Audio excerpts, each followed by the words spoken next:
நமஸ்காரம். நான் உமா விஜய் பேசுகிறேன். இந்த இந்தியாவில் போய் தரிசனம் பார்த்த ஸ்தலங்களை பற்றி போட்டுன்னு வர யூடியூப் சேனலுக்காக வேண்டி இன்றைக்கி 738வது பகுதியாக தொண்டை மண்டலத்தில் கட்டப்பட்ட 108 சிவாலயங்களில் ஒரு சிவாலயத்தை பற்றி தான் இன்றைக்கி பார்க்க போகிறோம். இந்த கோவிலுக்கு போன வருஷத்துக்கு முந்தின வருஷம் போனபோது 2 நாள் தொடர்ந்து அடுத்தடுத்த நாள் போயும் ஊரில் ஒரு பெரிய காரியம் நடந்துருது, கோவில் திறக்கலை அப்படின்னு சொல்லி 2 நாளுமே கோவில் சுவாமி தரிசனம் பார்க்க முடியல. அதுக்கப்புறம் இப்போ சமீபத்தில் போயிருந்தபோது தீபாவளி போது காஞ்சிபுரம் பக்கம் போகிறோம்னு சொல்லி இந்த சஷ்டி நேரத்தில் வேலூர் அந்த பக்கம் போகலாம் சொல்லி போகும்போது இந்த ஸ்தலத்தையும் பார்த்துட்டு போயிடலாம் அப்படின்னு போனோம். நாங்கள் போன அன்னைக்கு கோவிலில் பாலாலயம் பண்ணி பூஜைகள் நடந்துட்டு இருந்தது. சுவாமிக்கு பாலாலயம் பண்ணி கோவிலுக்கு திருப்பணி ஆரம்பிக்கிற நாளாக இருந்தது. இந்த கோவில் எங்கே இருக்குது, இந்த கோவிலோட ஸ்தல வரலாறு என்ன அப்படிங்கிறது நான் தெரிஞ்சின்ற வகையில் உங்களோட பகிர்ந்துக்கிறேன். அம்பாள் பேர் மரகதாம்பிகை, சுவாமி பேர் மன்னீஸ்வரர். இந்த ஸ்தலம் எங்கே இருக்குன்னா சென்னை தாம்பரத்துலேருந்து கிட்டத்தட்ட ஒரு 8-9 கிலோமீட்டர் தூரத்துலேயும் வண்டலூர்லேருந்து ஒரு 3 கிலோமீட்டர் தூரத்துலேயும் இருக்கிற கோவில் தான் இந்த இடத்தோட பேர் மன்னிவாக்கம் அப்படின்னு. இந்த இடம் காஞ்சிபுரத்துலேருந்து கிழக்க பார்த்த மாதிரியே இருக்கக்கூடிய கோவில்களில் இந்த ஸ்தலமும் ஒன்று அப்படின்னு. இங்கே இருக்கிற விசேஷம் என்னன்னாக்கா சுவாமி சுயம்புவாக வந்திருக்கார். அது பற்றின வரலாறு எப்படி சொல்கிறதுனாக்க, ஒரு வேடம் ஒருத்தன் இந்த பக்கம் ரொம்ப காடுகளாக தான் இருந்திருக்கு. காடாக இருந்து ஒரு வன்னி மரத்தோட வேறு கடியில் ஒரு வேடனுக்கு சாப்பிட எதுவுமே கிடைக்கல. அந்த வேரை எடுத்து சாப்பிட்லாம் அப்படின்னு சொல்லிட்டு அந்த வேரை வெட்டுறதுக்கு பண்ணுறாராம். அந்த மரத்தோட வேரை வெட்ட அது நீண்டுண்டே போகிறதான். பெரிய வேராக வருதேன்னு சொல்லி அதை வெட்டின போது ரத்தம் பீறிட்டுறதான். உடனே பயந்து போய் அந்த ஒரு ராஜா கிட்ட போய் இந்த மாதிரி ஆயிடுத்துன்னொன்னே ராஜாவும் ஓடி அந்த வேர்கிட்ட என்ன இருக்குன்னு சொல்லி பார்த்தா அந்த வேருக்கு நடுவில் சின்ன சிவலிங்கம் ஒன்று இருந்திருக்கு. சின்னதுன்னு சொல்லக்கூடாது, அதுக்கப்புறம்தான் தெரிய வந்திருக்கு. சுவாமியோட ஒசரம் 4 அடி ஒசரமாக. அகத்தியரையே 4 அடியாக இருந்தான்னு சொல்லுவா. அந்த அளவுக்கு ஒசரமான சிவலிங்கம் அங்கே இருந்திருக்கார்.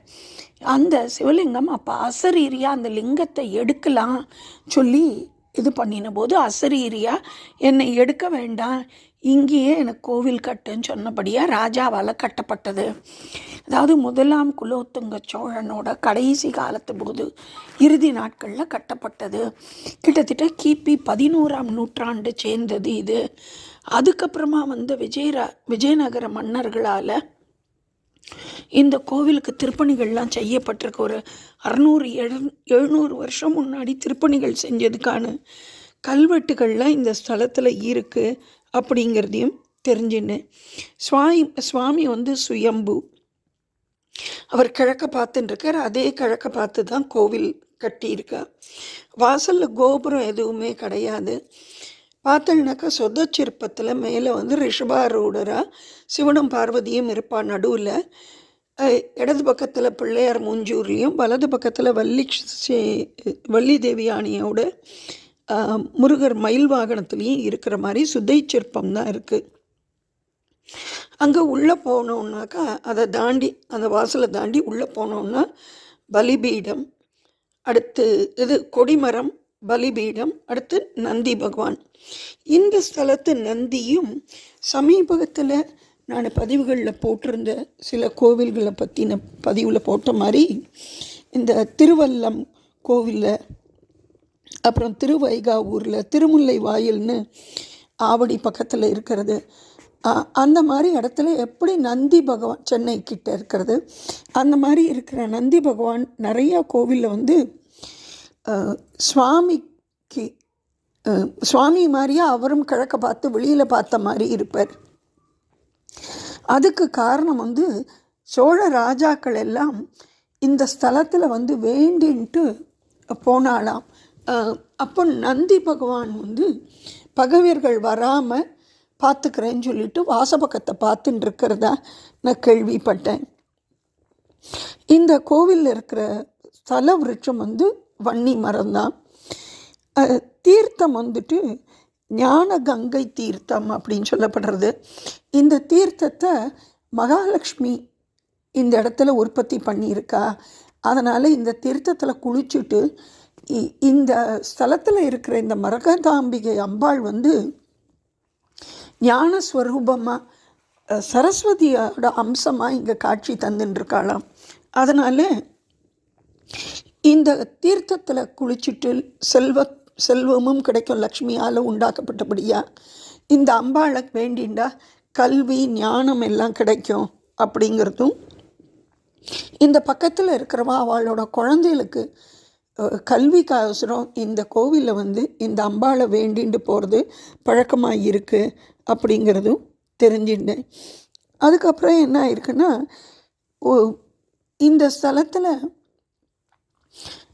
இந்திரன், தேவர்களுக்கெல்லாம் அதிபதியான இந்திரன் வந்து தன்னோட பிரம்மஹத்தி தோஷம் நீங்கிறதுக்கு இங்கே வேண்டி அவர் வந்து சாப விமோசனம் பெற்றாராம். அதாவது இந்திரனுக்கு ஏற்பட்ட அந்த பிரம்மஹத்தி தோஷம் தீரணும், என்ன பண்ணணும்னு சொல்லி கேட்டபோது பிரம்மா வந்து இந்த மண்ணீஸ்வரர், இந்த மண்ணிலேருந்து கிடைச்ச ஈஸ்வரன் மண்ணீஸ்வரன், அவரோட இந்த ஸ்தலத்தில் வந்து வணங்கி 48 நாள், அதாவது ஒரு மண்டலம் பூஜை பண்ணி சுவாமியை வேண்டிண்டா பிரம்மஹத்தி தோஷம் நீங்கும்னு சொல்லி சொன்னாராம். பிரம்மாவும் இங்கே வந்திருக்காராம்.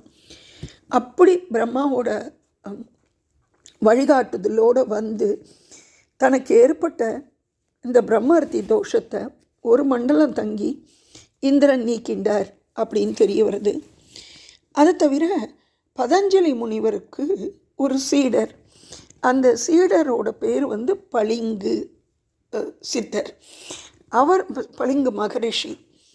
அவர் இந்த ஸ்தலத்தில் சுவாமியோடு அப்படியே ஜோதியில் ஐக்கியமாகி அவர் வந்து இங்கே ஜீவசமாதி அடைஞ்சிருக்கார் அப்படின்னு கேள்விப்பட்டேன். இன்னும் ஒரு முறை வாய்ப்பு கிடைச்சா இந்த கோவிலுக்கு இந்த கும்பாபிஷேக வேலைகள்லாம் முடிஞ்சதுக்கப்புறமா போய் உள்ள சுவாமியும் பார்க்கணும். ஏன்னா எல்லாமே பாலாலயம் பண்ணபடியாக அன்றைக்கி தான் பாலாலயம் நடந்துட்டு இருந்தது, அதனால் உள்ளே போய் பார்க்க முடியலை. கிழக்க பார்த்த கோவில் தான். இங்கே அம்பாள் வந்து தெற்க பார்த்து இருந்து அருள் பாலிக்கிறா, தனி சந்நிதி இல்லைன்ட்டு. சுற்றி வர முடிஞ்சது. வரும்போது பெரிய ஆலமரம் இருக்கிறத பார்க்க முடிஞ்சது. அந்த ஆலமரத்துக்கு அடியில் வந்து நிறைய நாகர் சிலைகள் எல்லாம் பிரதிஷ்டை பண்ணியிருந்தா. இங்கே நாக தோஷம் நீங்கிறதுக்கு இங்கே பூஜை பண்ணுவா அப்படின்னு நான் நினச்சிட்டேன். அதுக்கப்புறமா இந்த கோவிலில் இருக்கிற கருவறையிலேருந்து ஒரு சுரங்கப்பாதை ஒன்று போகிறதாகவும், அந்த சுரங்கப்பாதை நேராக காஞ்சிபுரத்துக்கு போகிறதாகவும், ராஜாக்கள் அந்த காலத்தில் இந்த சுரங்கப்பாதையை தங்களுக்கு பயன்படுத்தின்னு இருந்தா அப்படிங்கிறதும் கூடுதல் தகவலாக நான் தெரிஞ்சின்ற விஷயம். விதர்ப்ப தேச ராஜா ஒருத்தர் வீரவர்மன்னு, அவர் வந்து இந்த ஸ்தலத்தில் மாதம் சிவராத்திரிக்கு பூஜை பண்ணி ஈசனோட அருளால் அவர் சாம்ராஜ்ய பதவி பெற்றார் அப்படின்னும், இன்றைக்கும் ராத்திரி நேரத்தில் இந்த ஸ்தலத்துக்கு சித்தர்கள் வந்து நாகர்களாக வந்து வழிபாடு பண்ணிட்டு போயின்னு இருக்கா அப்படின்னும் தெரிஞ்சினேன். ஆனால் அங்கே சுற்றி வர இருக்கிற அந்த செடி கொடிகளெல்லாம் பார்க்கும்போது கண்டிப்பாக நாகர் இருக்கிறதுக்கான வாய்ப்புகள் அதிகமாக இருக்குன்னு நாங்கள் சொல்லிகிட்டே தான் சுற்றி வந்தோம். அந்த கோஷ்டத்தில் பார்த்தோன்னா நர்தன விநாயகர், தக்ஷணாமூர்த்தி, லிங்கோத்பவருக்கு பதிலாக மகாவிஷ்ணு, பிரம்மா, துர்கை எல்லாரும் இருக்கா. இந்த ஸ்தலத்தில் இன்னும் ஒரு விசேஷம் என்ன பார்க்க முடிஞ்சதுன்னா, இந்த தக்ஷணாமூர்த்தி கையில் பாம்பு வச்சுட்டு இருக்கிற மாதிரி இருக்கிறத பார்க்க முடிஞ்சது. அந்த வெளிப்பிரகாரத்தில் தான் நாங்கள் சுற்றி வர முடிஞ்சது. அந்த வெளிப்பிரகாரத்தில் சுற்றி வரும்போது கன்னிமூல கணபதி இருந்தார். அதுக்கப்புறம் வள்ளி தேவி யானையோடு சேர்ந்த சுப்பிரமணியர், சூரியன், சந்திரன், பைரவர், அப்புறம் சண்டிகேஸ்வரர் இவ எல்லாரையும் பார்க்க முடிஞ்சுது.